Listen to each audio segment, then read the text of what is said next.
Halo teman-teman, perkenalkan nama saya Rita Dewi Kristiana, NPM 186900010. Di sini saya akan menjelaskan mengenai jurnal yang berjudul Formulation of Banana Aroma Impacts Ester in Water-Based Microemulsi Nano Delivery System for Flavoring Application Using Sucrose Lauryl Surfactant.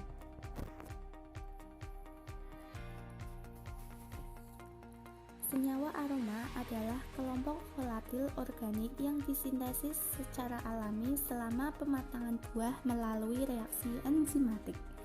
Ester merupakan golongan senyawa aromatik yang penting karena dapat memberikan pengaruh aroma yang khas pada banyak buah. Industri makanan dan minuman telah menggunakan kombinasi ester ini untuk memberi rasa pada es krim, permen karet, jus, dan nektar buatan, dan juga bahan minuman ringan rasa buah. Sifat hidrofobik sebagian besar ester ini menghambat pengirimannya ke makanan dan minuman dalam formula berbasis. Tujuannya yaitu untuk merumuskan sistem pengiriman nanomikroemulsi berbasis air yang dapat memberikan ester model rasa ke makanan atau minuman tanpa menggunakan pelarut organik. Bahan yang digunakan yaitu glukosa, fruktosa, asam sitrat, natrium nitrit, isoamil asetat, sukrosa laurat, sukrosa monolaurat, sukrosa dilaurat, dan sukrosa. Untuk metodenya yaitu persiapan dan karakterisasi mikroemulsi. Yang pertama, 5% surfaktan sukrosa laurat atau SL dilarutkan dalam 4 larutan berair yang berbeda dengan atau tanpa tambahan gula. Yang kedua, larutan misel transparan SL atau sukrosa laurat yang berbeda dibiarkan pada suhu kamar setelah persiapan untuk ditimbang selama 1 jam. Yang ketiga, tumpukan 10 gram masing-masing dari 4 larutan misel ditempatkan ke dalam sejumlah botol kaca yang ditutup rapat dengan ditutup dan ditekan. Yang keempat, volume IAA yang meningkat dititrasi ke dalam setiap set vial mulai dari 20 liter hingga 150 liter dengan peningkatan 10 liter menggunakan mikropipet otomatis terkalibrasi. Yang kelima, prosedur titrasi yang sama dilakukan untuk kelompok paralel dari 4 larutan berair yang diformulasikan tanpa surfaktan sukrosa laurat. Yang keenam, volume IAA tepat sebelum yang menyebabkan larutan misel menjadi keruh permanen setelah 1 minggu ekuilibrasi dilambangkan sebagai beban terlarut maksimum ke terdekat 10 liter. Pada tabel, komposisi larutan berair berbeda yang digunakan untuk memformulasi sistem pengiriman nanomikroemulsi IAA dapat dilihat bahwa komposisi fase air murni, nilai pH, viskositas, dan indeks bias berbeda. Untuk tabel ini, nilai tertinggi itu terdapat pada air dengan 100 gram, sukrosa 11 gram, asam sitrat 0,8 gram, dengan pH tertinggi itu pada 2,31, dengan viskositas 9,045 dan indeks bias 1,360. Hasil dan pembahasan. Pada gambar menunjukkan peningkatan ukuran misel secara bertahap sebagai fungsi dari peningkatan beban terlarut IAA. Ukurannya terus meningkat hingga mencapai batas atau pelarutan, yaitu beban terlarut maksimum. Setelah itu mikroemulsi runtuh menjadi emulsi kasar yang keruh. Dan terbukti bahwa surfaktan sukrosa laurat dapat membentuk misel dalam larutan air yang berbeda pada beban 0 IAA.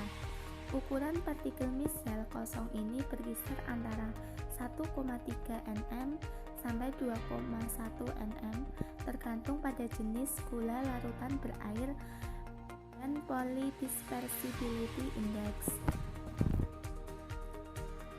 Untuk gambar kedua yaitu distribusi ukuran partikel mikroemulsi yang mengandung 50 liter IAA yang dilarutkan dalam 10 gram larutan misel 5% sukrosa laurat yang diformulasikan dengan larutan berair yang berbeda dengan air, asam sitrat, sukrosa, glukosa, dan fruktosa. Dapat dilihat bahwa gambar tersebut menunjukkan distribusi ukuran mikroemulsi yang diformulasikan dengan murni bersifat monomodal hingga 50 IAA terlarut. Ukuran partikel mikroemulsi itu adalah 2,70 nm dan PDI 0,18.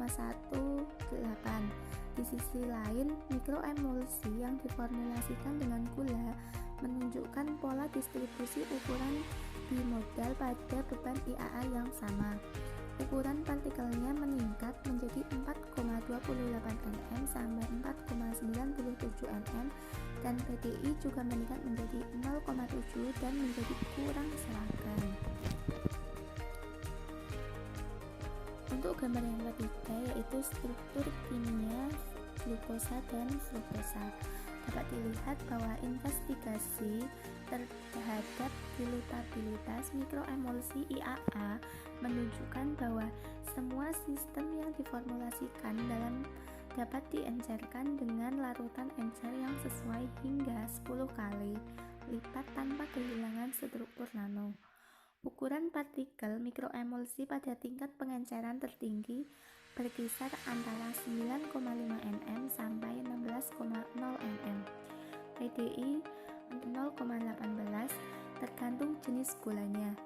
Menariknya untuk dicatat bahwa glukosa dan fruktosa melarutkan jumlah IAA yang sedikit berbeda meskipun keduanya termasuk dalam kategori monosakarida yang sama dan memiliki molekul yang sama. Kesimpulannya yaitu bahwa sukrosa laurat pada 5,0%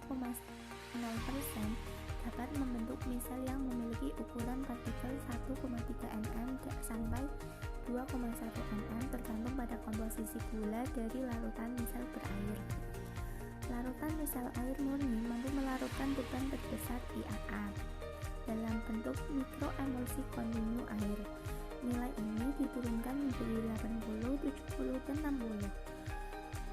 Ketika larutan misal berair terdiri dari air, sitrat, sukrosa, air, sitrat, fruktosa, dan air, sitrat, glukosa masing-masing, ukuran partikel dari semua mikroemulsi yang diformulasikan pada beban terlarut terbesar dari IAA berkisar dari 4,27 nm sampai 6,24 nm tergantung pada komposisi gula dari fase air. Semua formulasi memiliki aroma pisang yang kuat dan dapat diencerkan dengan fase air yang sesuai hingga 10 kali lipat tanpa kehilangan mikrostrukturnya. Sekian penjelasan dari saya, kurang lebihnya mohon maaf. Terima kasih. Wassalamualaikum warahmatullahi wabarakatuh.